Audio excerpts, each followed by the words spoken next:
মনে হচ্ছে কিচ্ছু পারবো না, এমন ফিল কেন হচ্ছে? আচ্ছা, এটা সবারই ফিল হয়, বাট ওই তো তোমার কনফিডেন্সটাকে ভালো রাখতে হবে। ওকে, তুমি কনফিডেন্স এই কয়দিনে কনফিডেন্সটা গ্যাদার করতে থাকো।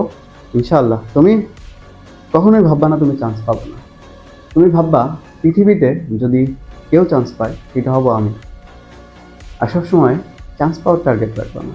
তুমি চিন্তা করবে আমি টপ করব, টপ করতে এই কয়দিনে আমার যা যা করা লাগে তাই করবো। অনেক দিন সময় আছে, এই সময়ের মধ্যে তুমি কিন্তু ভালো একটা পজিশন নিজের করে নিতে পারবা। হুম। খালি তোমার মধ্যে ইচ্ছা শক্তি থাকতে হবে। ইচ্ছা শক্তি থাকলে আল্লাহ তাকে সাহায্য করে। আল্লাহ তাকেই সাহায্য করে যে নিজে চেষ্টা করে। ওকে, একটা আয়াত আছে, সেটা হলো এই আয়াতটা আমি মাঝে মধ্যেই আমার স্টুডেন্টদেরকে বলি। সেটা হলো মানুষ তাই পায় যা সে চেষ্টা করে। তারপরেরই কিছু এর পরেই আল্লাহ তাআলা বলছেন অচিরেই আল্লাহ তাদেরকে এই পরিশ্রমের ফলাফলটা দান করবেন। বুঝতে পারতেছ? আল্লাহ কি কখনো মিথ্যা কথা বলে বলো তো? মানুষ তাই পায় যা সে চেষ্টা করে, এটা আল্লাহ বলছে, আমি বলি নাই।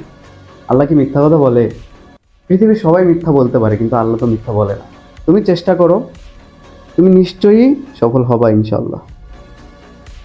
নিশ্চয়ই পারবা, তোমার মধ্যে ইচ্ছা শক্তিটা রাখো। তুমি মনে করো পৃথিবীতে কেউ চান্স না পাইলেও আমি পাবো, জাহাঙ্গীরনগরের একটা সিট আমার আমার আমার, এরকম করে তুমি প্রতিজ্ঞা করো।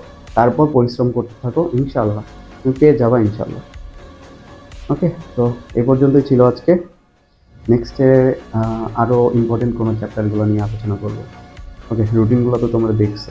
ঠিক আছে, ভালো থাকো। আসসালামু আলাইকুম সবাই।